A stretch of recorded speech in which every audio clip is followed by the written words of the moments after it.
Altri 58 positivi al coronavirus, tutti fuori dalla Sicilia entro mezzanotte, brutta lite a Lampedusa tra etnie.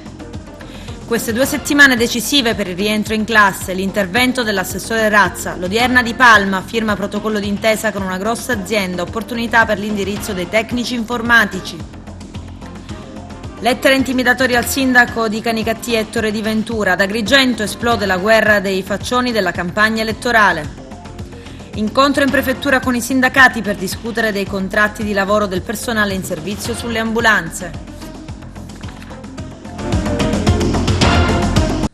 Bentrovati gentili telespettatori al nostro appuntamento con l'informazione. Tutti i migranti presenti negli hotspot e ogni centro di accoglienza della Sicilia dovranno essere improrogabilmente trasferiti in strutture fuori dall'isola, e quanto prevede l'ordinanza firmata dal governatore siciliano Nello Musumeci. La Sicilia non può essere invasa mentre l'Europa si gira dall'altro lato e il governo non attiva alcun respingimento. Il servizio di apertura è di Lello Casesa. Il governatore siciliano Nello Musumeci ha firmato ieri un'ordinanza che blinda la Sicilia fino al 10 settembre, provocando durissime reazioni politiche e ricorsi alla magistratura. L'ordinanza, la numero 33, stabilisce che entro le 24 di oggi tutti i migranti presenti negli hotspot e in ogni centro di accoglienza devono essere improrogabilmente trasferiti e o ricollocati in altre strutture fuori dal territorio della regione siciliana, non essendo allo Stato possibile garantire la permanenza nell'isola nel rispetto delle misure sanitarie di prevenzione del contagio. Il provvedimento stabilisce altresì è fatto divieto di ingresso, transito e sosta nel territorio della regione siciliana da parte di ogni immigrante che raggiunga le coste siciliane con imbarcazioni di grandi e piccole dimensioni, comprese quelle delle ONG. Altro articolo dell'ordinanza è scritto stabilisce: la regione siciliana, mediante le ASP territorialmente competenti, mette a disposizione delle autorità nazionali il personale necessario ai controlli sanitari per consentire il trasferimento dei migranti in sicurezza. Il provvedimento di 33 pagine firmato da Musumeci dispone inoltre che al fine di tutelare e garantire la salute e la incolumità pubblica, in mancanza di strutture idonee di accoglienza, è fatto divieto di ingresso, transito e sosta nel territorio della regione siciliana da parte di ogni immigrante che raggiunga le coste siciliane con imbarcazioni di grandi e piccole dimensioni. La mancata osservanza degli obblighi di cui alla presente ordinanza comporta le conseguenze sanzionatorie previste dalle leggi vigenti.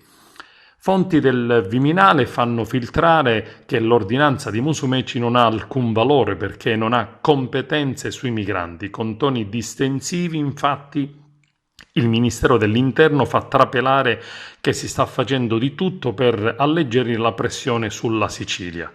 Tutti conoscono il mio rispetto per le istituzioni, ha detto Musumeci, ma pretendo lo stesso rispetto per la mia gente. Da Roma non abbiamo avuto altro che silenzi sullo stato di emergenza richiesto per Lampedusa 2 mesi fa, sui protocolli sanitari da applicare, sulle tendopoli da scongiurare, sui rimpatri che dovevano iniziare il 10 agosto e di cui non si parla più, sul ponte aereo per i negativi. Nulla, solo silenzio. A Roma il Viminale intanto lavora H24 per organizzare trasferimenti e strutture per la quarantena dei profughi, mentre gli sbarchi a Lampedusa proseguono senza sosta, nonostante la presenza a tappo di turisti e visitatori.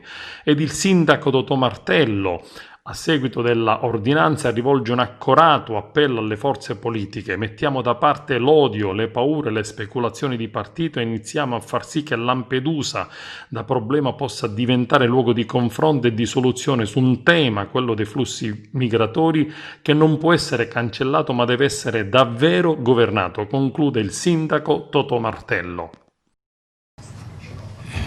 Premetto subito che assieme all'assessore per la salute, avvocato Ruggero Razza, cercheremo di essere sintetici il più possibile, ben consapevoli delle vostre esigenze di lavoro nella mattinata. C'è un audio che mi dà fastidio e che vorrei per favore, perché fa da eco. Il tema, come sapete, del nostro incontro è quello legato alla ordinanza che ho adottato l'altro giorno e all'obiettivo che l'ordinanza si prefigge, con tutte le polemiche, le considerazioni, le interpretazioni, i commenti che ne sono derivati, per carità, alcuni appropriati, altri un po' meno, ma tutti meritano rispetto.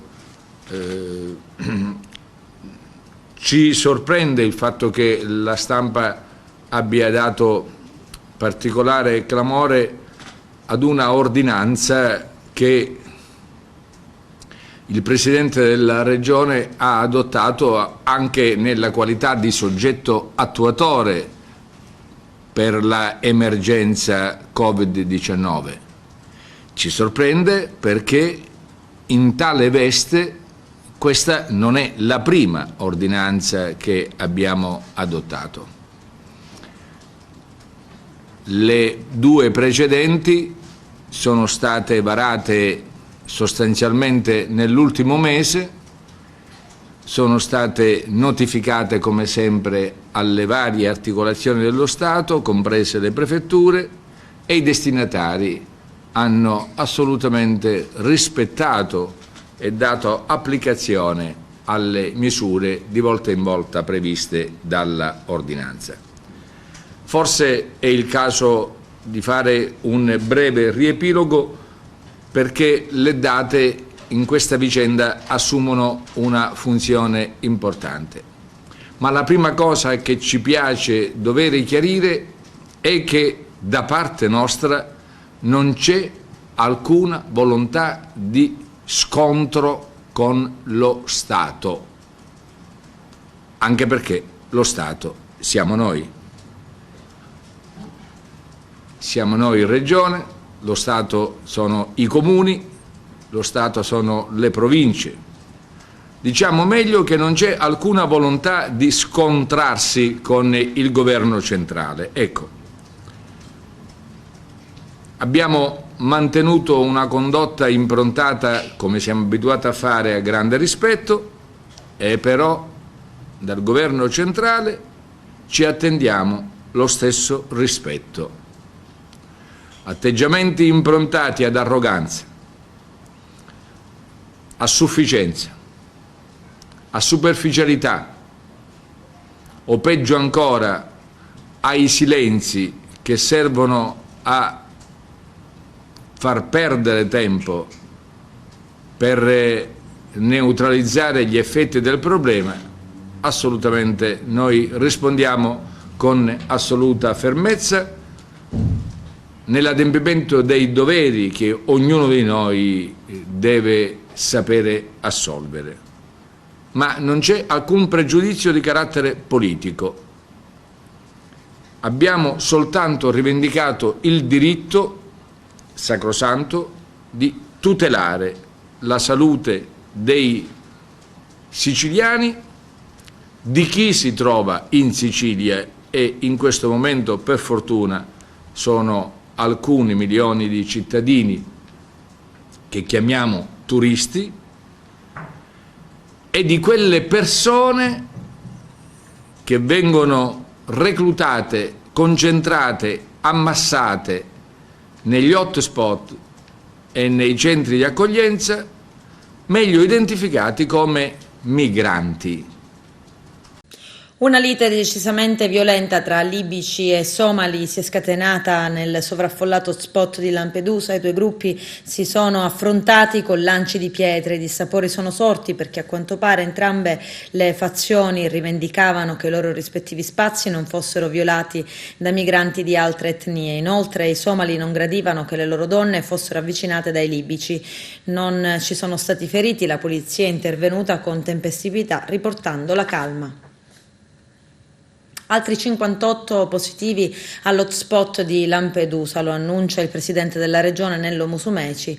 C'è chi parla di codicilli di ordinanza legittimo nulla. Intanto la notte scorsa si sono confermati 58 positivi a Lampedusa e altri tamponi arriveranno in giornata per l'esito al secondo controllo che ho disposto, ha spiegato Musumeci. Ulteriore dimostrazione che la mia ordinanza interviene su materia sanitaria e non sulla politica migratoria. Dal Viminale attendiamo risposte, non altro. I 58 positivi al coronavirus vanno ad aggiungersi ai 38 già risultati tali nei giorni scorsi. Tutti questi migranti vengono tenuti al momento in un padiglione isolato della struttura di Contrada Imbriacola.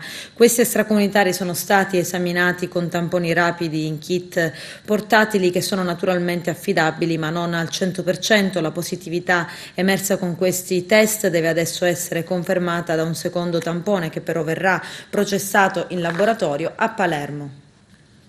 Altri 7 positivi al coronavirus registrati a Sant'Agata Militello. A renderlo noto il primo cittadino Bruno Mancuso, che annuncia una nuova ordinanza con nuove misure. C'è il servizio.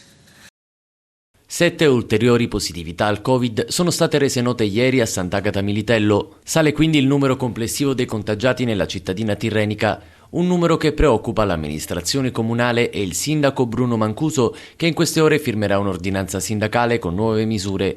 Le altre persone risultate positive sono tutti familiari o congiunti di uno dei giovani sant'agatesi già precedentemente contagiato. Il numero complessivo dei positivi è così salito a 14. Tutti i positivi sono asintomatici e sono in buone condizioni di salute. In mattinata è stata predisposta un'ordinanza sindacale di concerto con le autorità sanitarie e in base al quadro normativo in vigore, che prevede alcune ulteriori misure di sicurezza e limitazioni da osservare nell'ambito del territorio comunale. Dalla data odierna e fino a nuova comunicazione è fatto obbligo di usare protezioni delle vie respiratorie anche all'aperto negli spazi di pertinenza dei luoghi e locali aperti al pubblico, nonché negli spazi pubblici ove per caratteristiche fisiche sia più agevole il formarsi di assembramenti anche di natura spontanea o occasionale. Non sono soggetti all'obbligo di mascherino o altro strumento di copertura di naso e bocca i bambini al di sotto dei 6 anni e le persone con disabilità o patologie che ne rendono incompatibile l'uso. Per coloro che svolgono attività motoria non è obbligatorio l'uso di protezioni durante l'attività fisica stessa, a condizione di mantenere un distanziamento non inferiore a 2 metri. Sono sospese le attività del ballo all'aperto o al chiuso che abbiano luogo in discoteche, sale da ballo o locali assimilati destinati all'intrattenimento o che si svolgono in lidi, stabilimenti balneari, spiagge attrezzate, spiagge libere, spazi comuni delle strutture ricettive o in altri luoghi aperti al pubblico. Sospesi il mercato settimanale del martedì e il mercato del contadino del venerdì, così come tutte le manifestazioni pubbliche, anche sportive,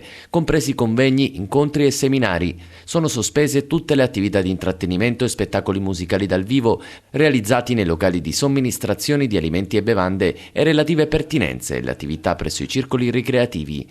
Permane quindi l'obbligo di disporre accessi regolamentati e scaglionati nelle attività commerciali in funzione degli spazi disponibili, differenziando, ove possibile, i percorsi di entrata e di uscita, nonché il mantenimento della distanza interpersonale minima di 1 metro e il divieto di sostare all'interno dei locali oltre al tempo strettamente necessario all'acquisto dei beni, e gli accessi regolamentati e scaglionati presso gli uffici pubblici. L'ordinanza dispone quindi di intensificare i controlli sul rispetto dei vigenti protocolli sanitari e delle misure stabilite dalle ordinanze nazionali e regionali in materia di contenimento del contagio da coronavirus, nonché ai fini della rilevazione delle sanzioni derivanti da eventuali violazioni degli obblighi di quarantena.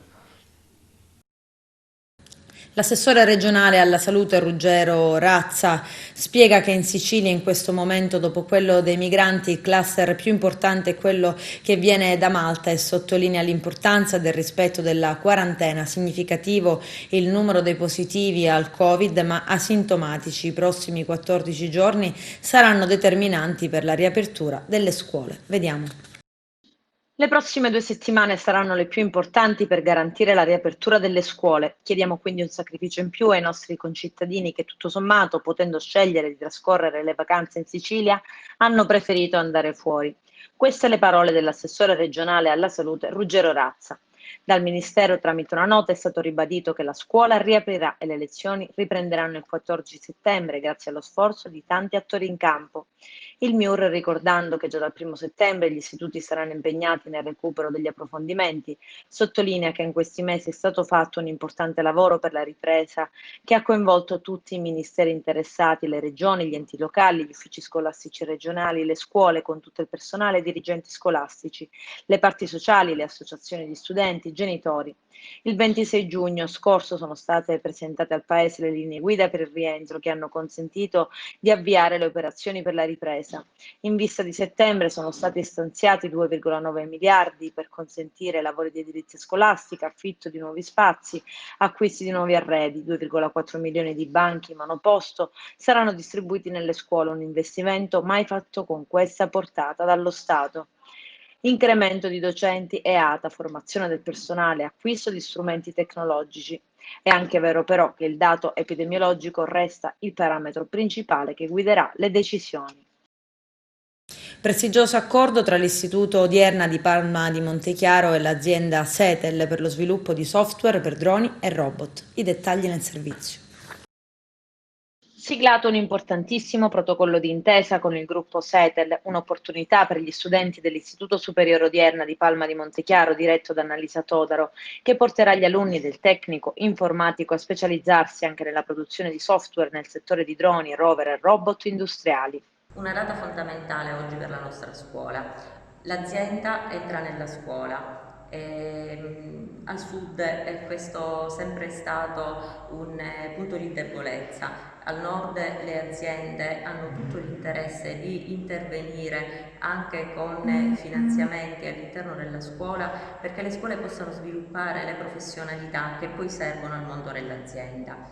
L'alternanza scuola-lavoro qui al sud è sempre rimasta una pratica molto teorica. Oggi ritengo che possiamo sicuramente affermare che questo protocollo ci darà la spinta perché l'alternanza scuola-lavoro diventi concreta anche in Sicilia, anche a Palma di Montechiaro. I nostri alunni, gli alunni dell'Istituto Tecnico Informatico, avranno la possibilità di studiare il linguaggio dei droni. L'azienda ci supporterà anche dal punto di vista della formazione dei docenti e i nostri alunni acquisiranno quelle competenze che permetteranno loro poi di entrare in un mondo del lavoro, in un settore particolarmente nuovo, particolarmente accattivante in relazione appunto alle loro scelte di formazione.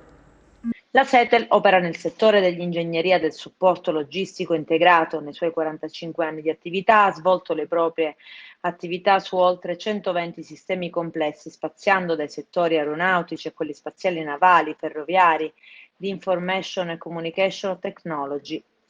Tra le molteplici attività ha realizzato e brevettato un nuovo tipo di veicolo autonomo, un drone molto innovativo che intende sviluppare e produrre in Sicilia. Allora, noi abbiamo realizzato un veicolo di nuova generazione. Questo veicolo di nuova generazione ha una quantità di software a bordo piuttosto elevata e non ci sono in Italia tutto sommato competenze giovani, in ambito universitario ci sono. Per quanto riguarda lo sviluppo di questi software collegati alla robotica, in questo istituto abbiamo trovato un riferimento interessante e ci piacerebbe far crescere una cultura, un humus a Palma intorno a questo termine, perché effettivamente c'è un interesse industriale ad avere forza lavoro, ci possono essere prospettive significative per i ragazzi, perché oltre a quello che si può fare per l'azienda possono sviluppare anche iniziative autonome a corredo e quindi questo pensiamo che possa essere un settore di interesse sociale, economico, su base regionale e comunale. Diciamo che si inquadra in un'ottica in cui potremmo arrivare finalmente a svincolare questa differenza soprattutto tra nord e sud grazie a questi nuovi lavori che si inquadrano in quest'ottica, come si dice oggi, smart, che permetterebbe quindi di creare competenze, sviluppare competenze qui giù rivendibili al nord con un valore aggiunto sicuramente maggiore di quanto si possa ottenere con un'attività sviluppata localmente e sfruttata localmente. Un'intesa realizzata grazie al referente informatico dell'Istituto di Palma, il professore Carmelo Ferrara. Per noi oggi è una giornata importante, è da mesi che lavoriamo su questo protocollo. Avere un'azienda che segue i nostri ragazzi è un'opportunità importantissima. I nostri ragazzi svilupperanno del software che servirà per la gestione dei droni, dei rover e dei robot e diventeranno specialisti in questo settore.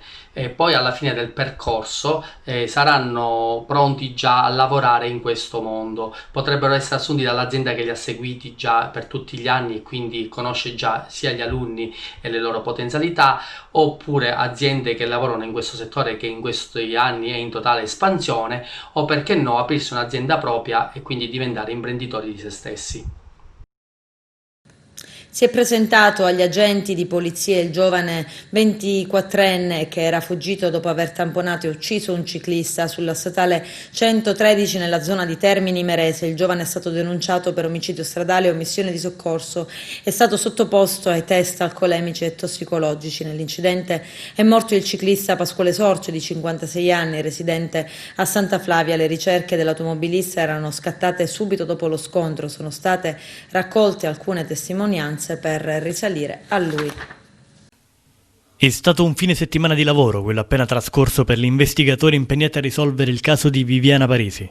Nelle campagne di Caronia, dove sono stati trovati i corpi di Gioele Mondello e della madre 43enne, si è svolto un ennesimo sopralluogo. Impegnati nelle attività un'equipe di tecnici ed esperti nominati dalla Procura di Patti per ricostruire cosa sia accaduto alla DJ e al figlio di 4 anni. Gli investigatori stanno cercando di verificare se è possibile che un branco di animali abbia trascinato il corpo di Gioele dal traliccio dell'energia elettrica, dove è stato ritrovato il 9 agosto scorso il corpo della donna, fino al luogo in cui sono stati scoperti la scorsa settimana i resti del piccolo. Si lavora per ricostruire gli ultimi attimi di vita dei due e le modalità di decesso. Si cercherà di capire anche che tipo di animali potrebbero essere stati e se nei dintorni ci siano delle tane, spiega all'ANSA il legale del marito della donna, l'avvocato Pietro Venuti.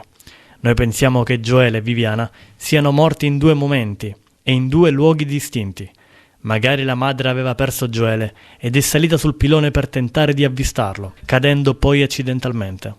Nel frattempo il bimbo forse è caduto da qualche altra parte e poi è stato assalito dagli animali. Comunque, speriamo che questi sopralluoghi possano chiarire la vicenda.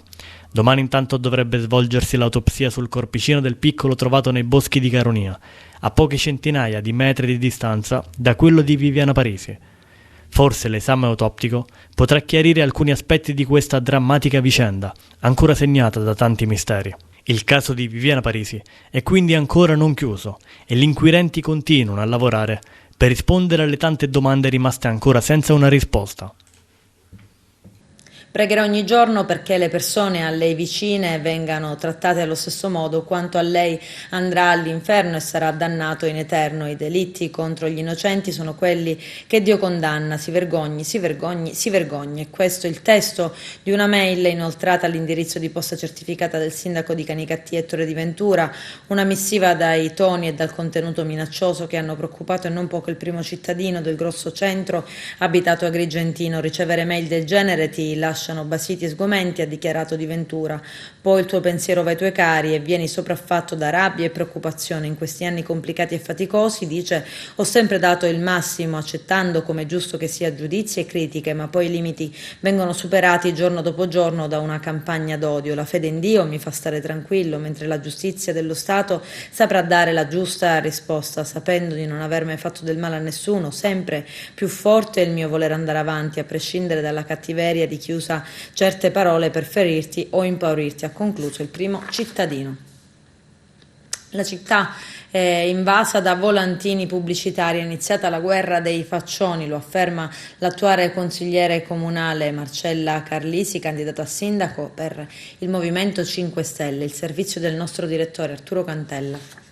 Nota stampa della consigliere comunale di 5 Stelle di Agrigento Marcella Carlisi, l'oggetto relativo alla città che al momento è invasa da manifesti selvaggi relativi alla campagna pubblicitaria per le elezioni che si terranno il prossimo 4 e 5 ottobre.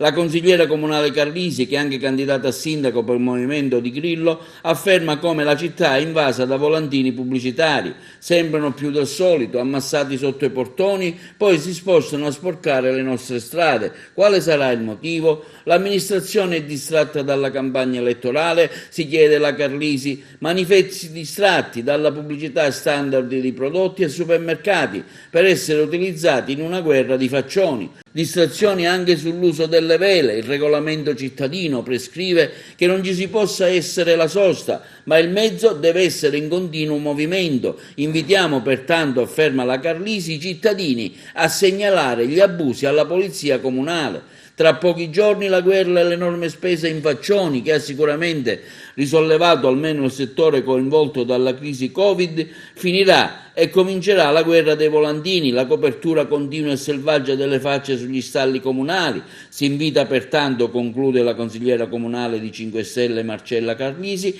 l'amministrazione in carica a non distrarsi e a non abbassare la guardia in città per il rispetto delle norme che anche loro hanno contribuito a creare.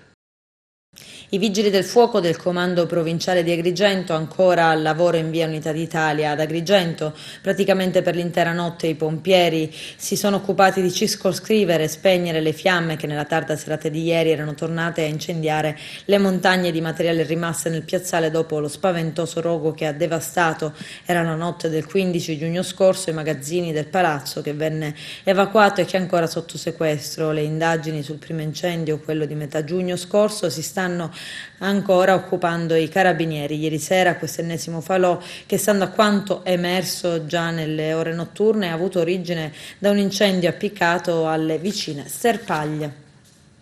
Adesso c'è la pubblicità, tra poco vi aspetto.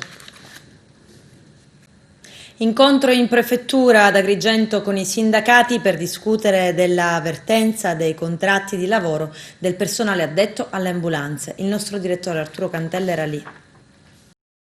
Manifestazioni dei lavoratori della sanità privata stamani organizzati dalle federazioni regionali CGIL, CISL e UIL davanti alle prefetture di tutta la Sicilia per protestare contro il mancato rinnovo del contratto nazionale scaduto ormai da più di 14 anni, che regola anche i rapporti di lavoro degli oltre 3.200 lavoratori della SEUS 118 della regione siciliana.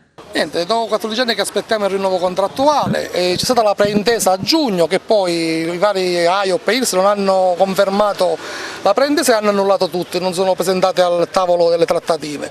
Quindi noi richiediamo i nostri diritti, 14 anni di contratto rinnovato e quello che ci spetta, perché c'è una differenza tra sanità pubblica e sanità privata, mentre i colleghi lavorano allo stesso modo sia al pubblico che al privato. E sostanzialmente cosa chiedete? Fattivamente cosa chiedete? Quello che loro hanno fatto la preintesa, la firma del contratto, l'aumento contrattuale, già c'è stato il precontratto, solo che loro non hanno rispettato al momento della firma finale. Dell'attuazione della preintesa, e stiamo attendendo da anni, da 14 anni come diceva Massimiliano, questo rinnovo che dovrebbe essere, diciamo, il proseguo di una preintesa che c'è stata qualche mese fa, ma attualmente non abbiamo nulla in mano. Semplicemente questo, lo stiamo chiedendo. Da SEUS non arrivano risposte?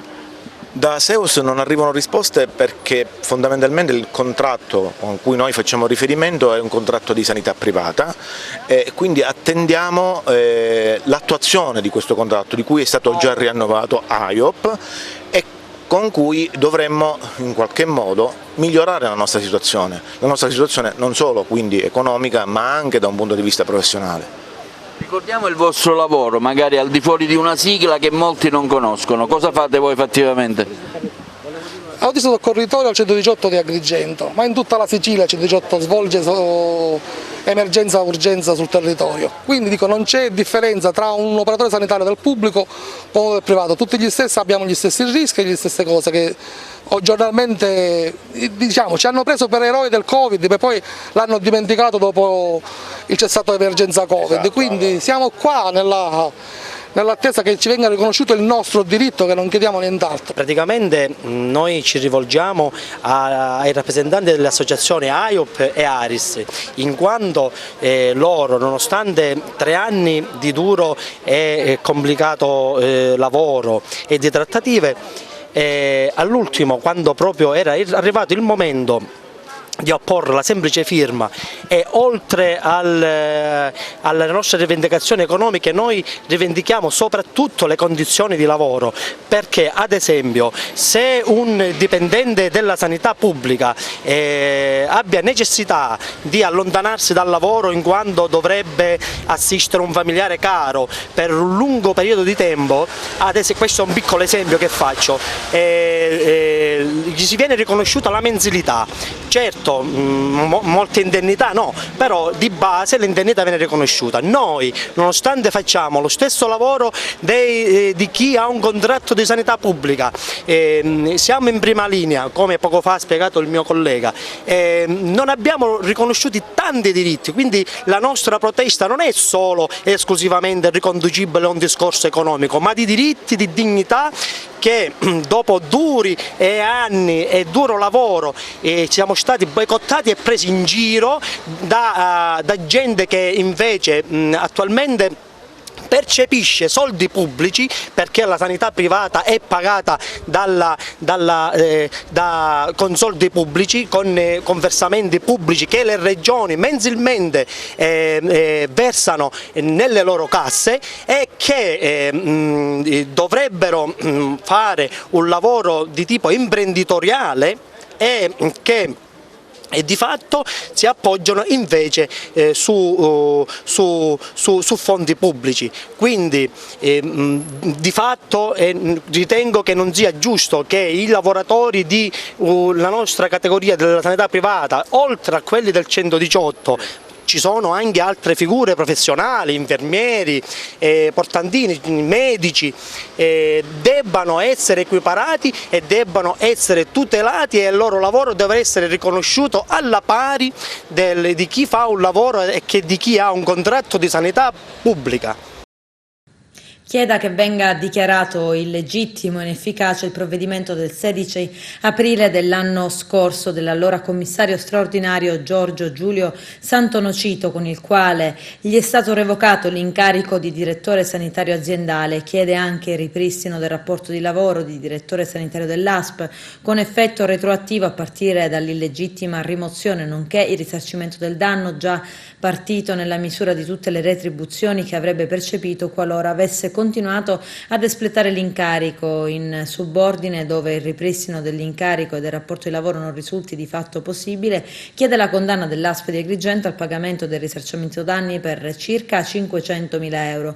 A portare in tribunale davanti alla sezione lavoro l'ASP di Agrigento è stato l'ex direttore sanitario aziendale Silvio Lobosco. La prima udienza si terrà il 10 settembre. L'ASP, con il neo commissario straordinario Mario Zappia, ha ritenuto sussistere l'interesse a costituirsi nel giudizio per sostenere le ragioni dell'azienda e ottenere il rigetto delle pretese avanzate. L'azienda sanitaria provinciale ha anche deciso di affidare l'incarico professionale a un avvocato esterno.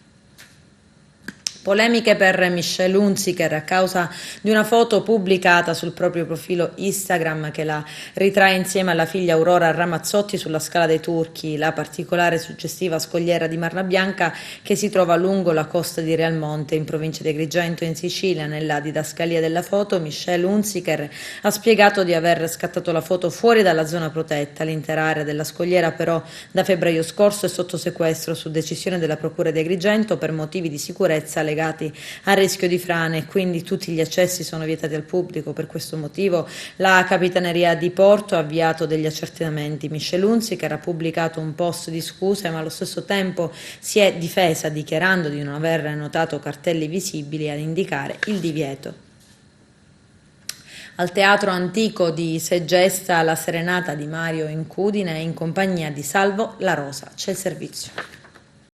Che è la storia della serenata, quindi una storia immortale, una storia che ha da sempre accompagnato in qualche modo l'uomo e la donna, quindi una bella storia che Mario Incudine racconta in maniera molto brillante, piena di note ma anche di sentimento, insieme con due musicisti bravissimi come Antonio Vasta e come Manfredi Tumminello. Poi insomma c'è anche il mio racconto, un filo rosso che lega un po' tutte le canzoni. Parlare d'amore fa bene, farlo poi in un posto così bello come il Teatro Antico di Segesta, qui c'è il Tempio, diventa ancora più profondo, ancora più bello, ancora più prestigioso. Con grande sforzo, con grande impegno, Nicasio Anselmo e tutti i suoi collaboratori continuano a portare spettacoli di grande livello qui per le Dionisiache, anche in questa stagione, diciamolo francamente, in cui organizzare spettacoli è davvero molto complicato a causa dell'emergenza coronavirus che continua. Lo spettacolo, la cultura sono sempre importantissimi